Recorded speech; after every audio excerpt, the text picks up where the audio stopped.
April 30th, 1945 was a fateful day in the history of mankind. Does anybody know what happened on April 30th, 1945? That's, I wouldn't have gotten this myself if that makes you feel any. What was that? Right along those same lines, 1945, World War II came to an end. Before World War came to an end later that fall, on April 30th, 1945, the evil man Adolf Hitler committed suicide. And it marked the end of a tyrannical reign of a man who caused millions and millions of people harm. He led the world into war, and he persecuted millions of Jews along with others as well. So after Adolf Hitler died, there were still some problems that needed to be handled, even though the main antagonist throughout the story of World War II was defeated. There were some issues that needed to be resolved. When Hitler committed suicide, Germany was still at war with many other nations. There were still countless of people who were dying as a result of the war. Also, when Hitler committed suicide, there were still a number of Jews who hadn't been liberated from their concentration camps. Fortunately, the world did not have to wait long for resolution to these two issues. War in Europe ended on May 8th, 1945, less than 2 weeks after the death of Hitler. The last concentration camp was liberated just the following day on the 9th of May. And then the entire war was ended on September 2nd, 1945, less than half a year after the death of Hitler. And so April 30th, 1945, with the death of Hitler, was a bit of deja vu to our world, as history tends to repeat itself. We've made a number of comparisons throughout our series that we're going through, Esther, Destined for this moment, between Hitler and the evil man Haman himself. Hitler died in 1945, but about over 2,000 years before him, the man Haman died, a man who brought much trouble to the people of the Jews. And that's right where we left off last week. Last week, as we move along our series, Esther, Destined for this moment, as we're taking a look at the book of Esther, we're going verse by verse throughout the entire book of Esther. And a very quick summary of what we have covered thus far in this series. In chapter 1, King Ahasuerus, he banishes his wife and queen of the Persian Empire for refusing to be displayed in front of all the men of the city. Esther, the protagonist of the story, is chosen to be the next queen to replace Vashti, and she wins this competition between all the young, other beautiful virgins in all the Persian Empire.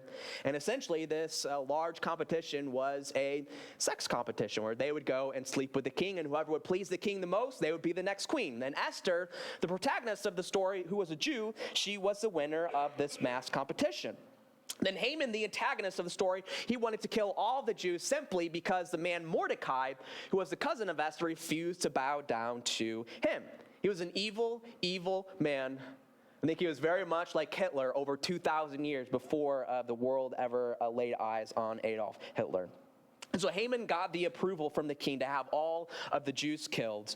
And so it was going to be on the 12th month of the 13th day of the month. There was an edict signed where everybody would be able to kill all of the Jews present in the Persian Empire. They were seeking to genocide the entire Jewish population. And so Mordecai, Esther's cousin, who served as her caretaker after her parents died, implored Esther to help. And so Esther thus invited the king and Haman over to a banquet, two separate banquets, and eventually she revealed to the king that Haman had plotted to kill all of her people.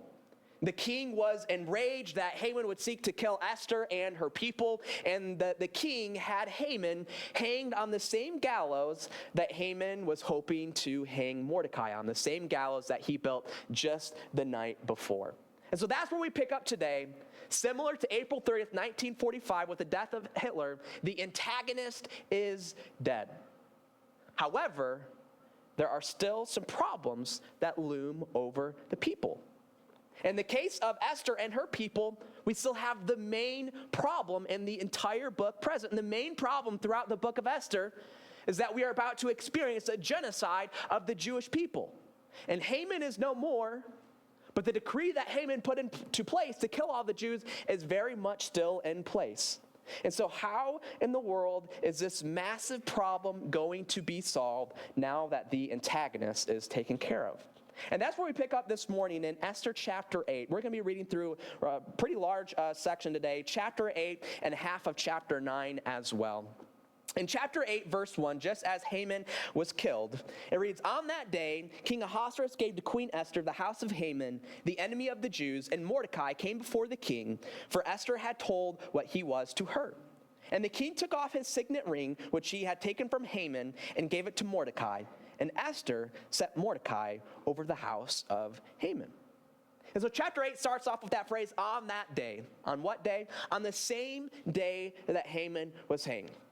And that was also the same day that Esther invited them over to the second banquet. That was just the night after that she had invited them over to the first banquet.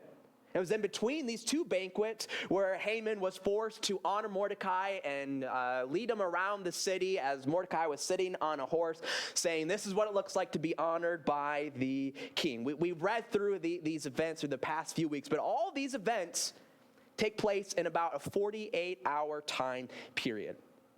And at the end of this 48-hour time period, we see that Haman was killed and Haman's property was given over to Esther. In the Persian Empire, property of traders that was reverted back to the king. And so the king then decided what to do with the trader's property. And so here we have the traitor Haman who betrayed the queen and all of her people. The king took possession of his property and then gave it to Queen Esther. Queen Esther then gave it to her cousin Mordecai. And so Mordecai here, he becomes the inheritor of all of Haman's territory, of all of his property, and he then also receives a signet ring that the king formerly had given to Haman. Just about 48 hours prior, Haman was feeling on top of the world as he was being able to dine with the king and the queen alone. He had this gallows built to hang Mordecai on. Now Haman's body's hanging on those same gallows, and Mordecai inherits all of Haman's property. There is a rich irony in this story. And so it was at this time that Esther then revealed to the king who Mordecai was to her. We don't know exactly when Esther revealed to the king that she was a Jew. We know at the very latest she revealed to the king that she was a Jew at that second banquet. But it appears before then that the king did not know that Esther and Mordecai were related. And so Esther revealed that, hey, this is my cousin. He helped take care of me after my parents had died, and I'm giving this property that you gave to me, and I'm giving it to my cousin Mordecai. And so Mordecai, with that essential signet ring that you could stamp a document indicating that this is from the king himself, was given over to Mordecai. And so verse 3 continues. It says, "Then Esther spoke again to the king. She fell at his feet and wept and pleaded with him to avert the evil plan of Haman the Agagite and the plot that had been devised against the Jews. When the king held out the golden scepter to Esther, Esther rose and stood before the king. And she said, 'If it please the king, if I have found favor in his sight, and if the thing seems right before the king, and I am pleasing in his eyes, let an order be written to revoke the letters devised by Haman the Agagite, the son of Hammedatha, which he wrote to destroy the Jews who are in all the provinces of the king. For how can I bear to see the calamity that is coming to my people, or how can I bear to see the destruction of my kindred?'" And so here Esther is pleading for help from the king to save her people. She's already pleaded to help for the king, but this time we see that Esther is falling down at the feet of the king, and she is weeping, she is mourning over her people, something we did not see prior. And she wanted the king to revoke the coming destruction of the Jews. Unfortunately, as we read in chapter 1, verse 19, that the law of the Persians, they cannot be repealed. If an official signs a law in the Persian Empire into practice, that law cannot be taken away. That law, for all intents and purposes, is permanent. It's a rather burdensome form of government where a law cannot be repealed. However, that was evidently the custom of the Persian Empire during this time period. So then are the Jews without hope then? If this edict to have all the Jews killed cannot be repealed, how would the king respond to this request? So verse 7, then the king Ahasuerus said to Queen Esther and to Mordecai the Jew, behold, I've given Esther the house of Haman, and they have hanged him on the gallows because he intended to lay hands on the Jews. But you may write as you please with regard to the Jews and the name of the king and seal it with the king's ring.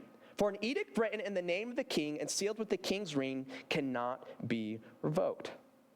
And so although the lives of countless Jews are at stake, the king still refuses to repeal this terrible edict that Haman had put into place.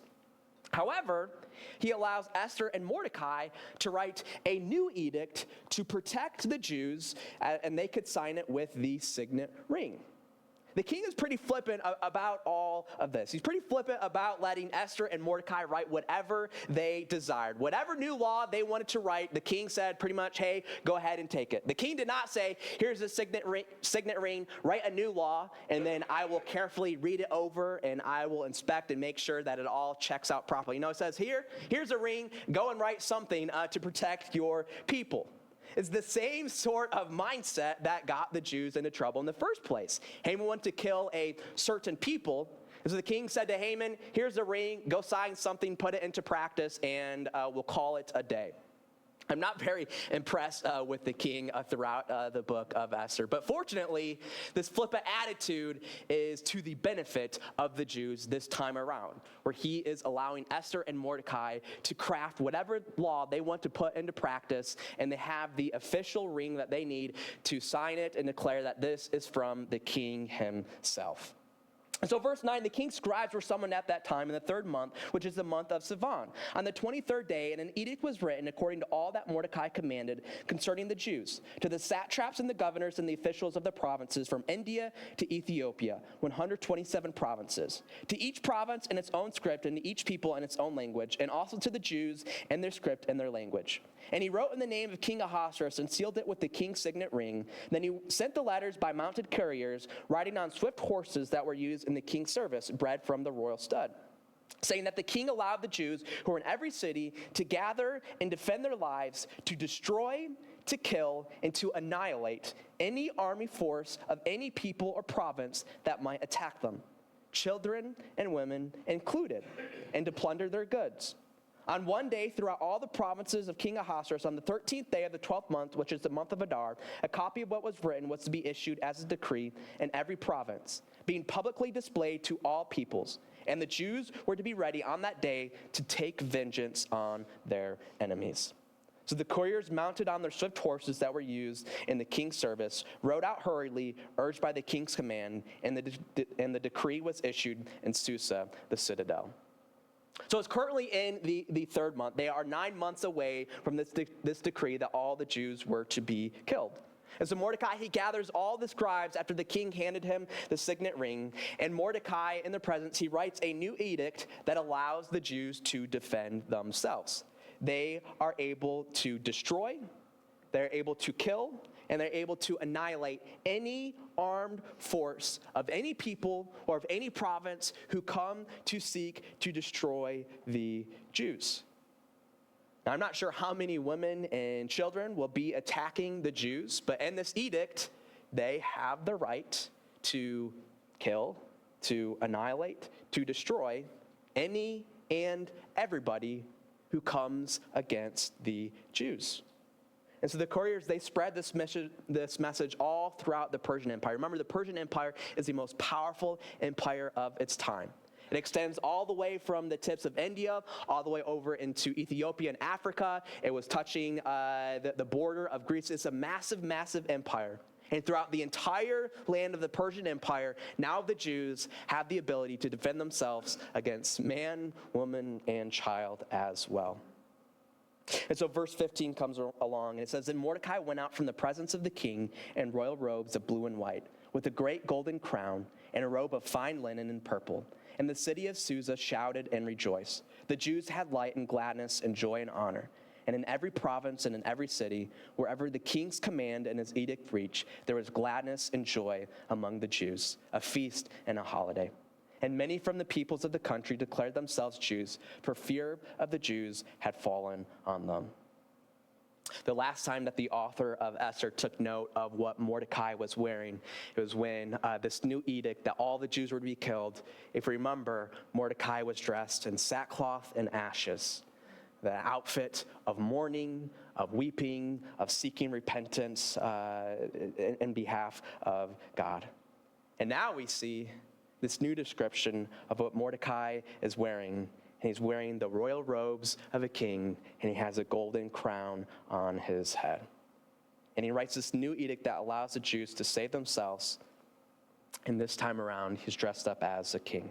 As the people are shouting and rejoicing over this new fate for the Jews. And interestingly, there at the very end, we saw that many people decided that they want to be a Jew as well.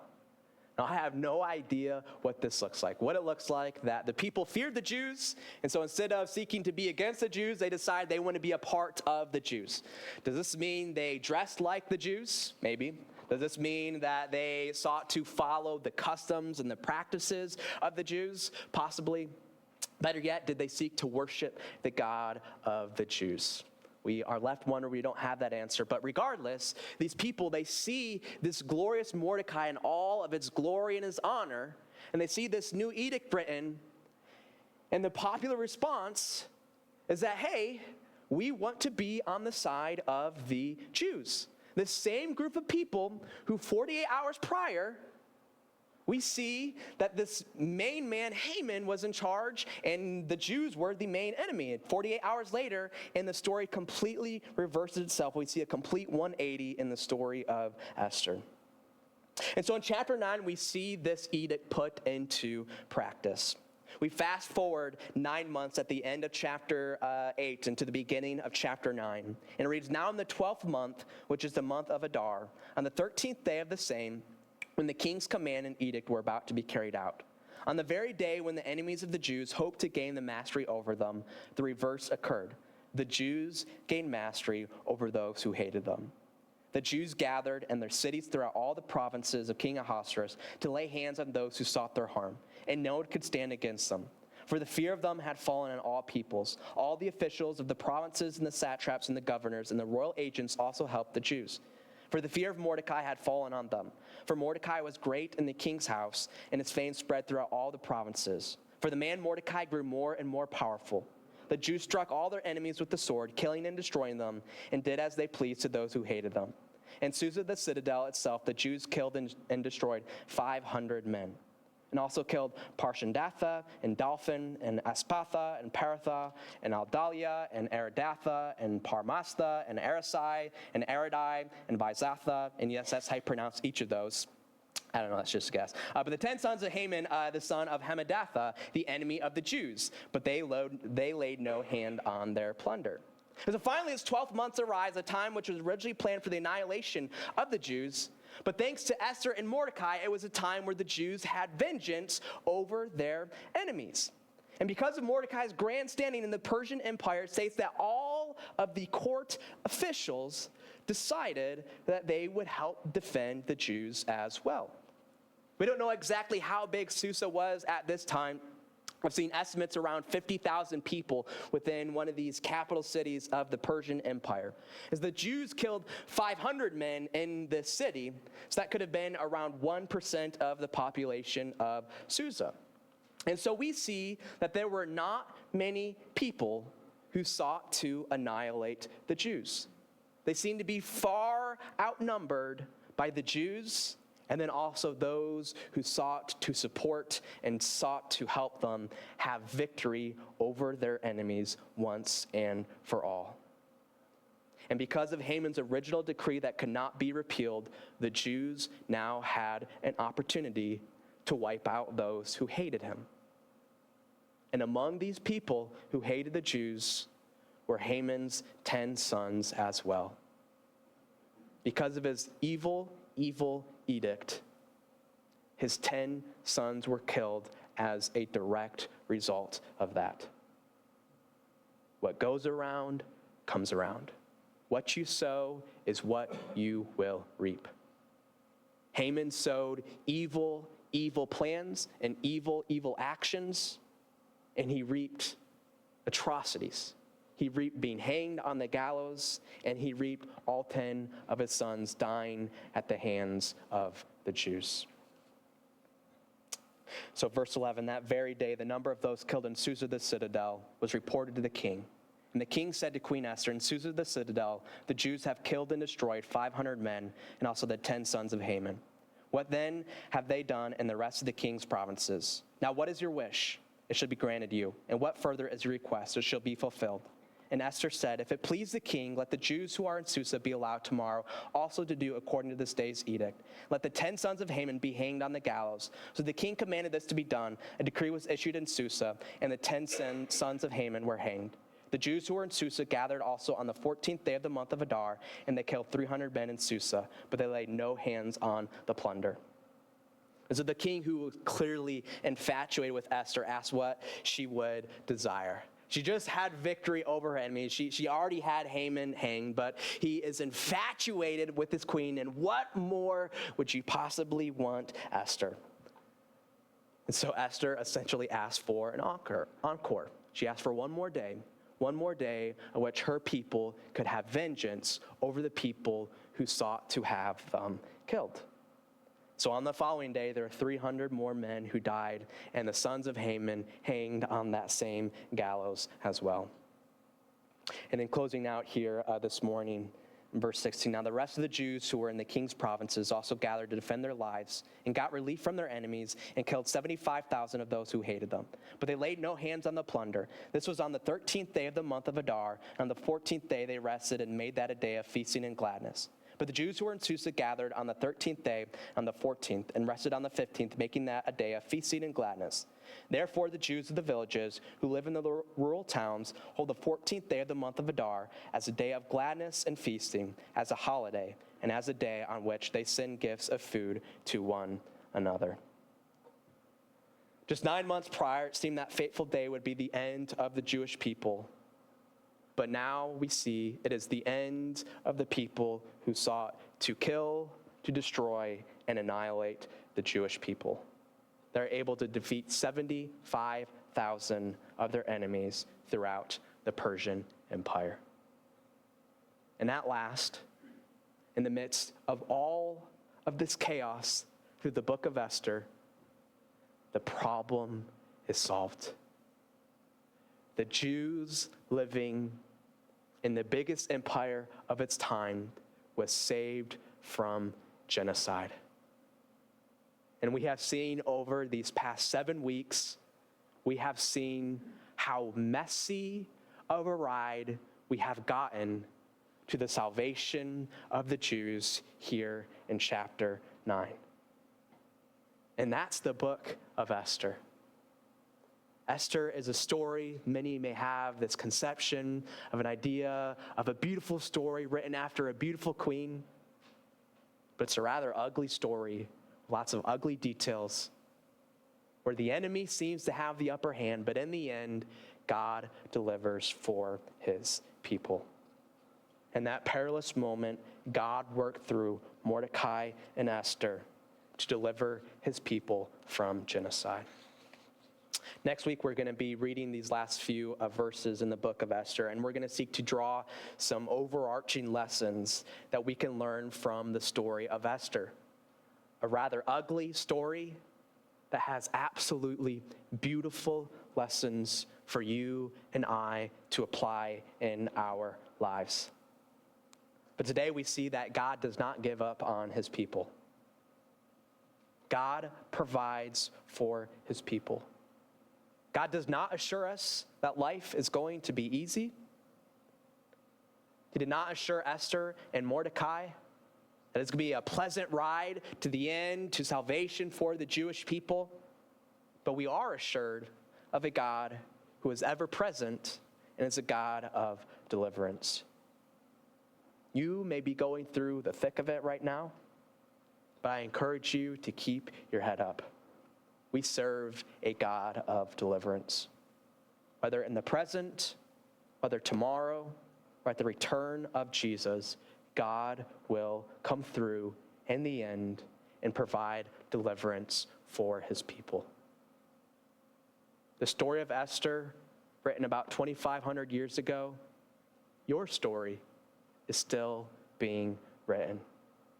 And if you remain faithful to God, I can assure you that the ending of your story will look a lot like the ending of Esther's story, of the people having salvation in the end, of the people of God having victory once and for all. Let's pray. Father, you are a God who is ever present, an ever-present help in the midst of trouble, pain, and suffering. An ever-present God who is eternal, who has no beginning, who has no end. Father, I just pray that as we seek to serve you, as we seek to bring you glory and honor, that we just fight the good fight, that we don't back down in the face of evil, but that we remain faithful to you through it all, through the end, so that we can have victory once and for all over all the other enemies, over the enemy of death itself. So God, we love you. We thank you. It's in Jesus' precious and holy and powerful name that we pray. Amen.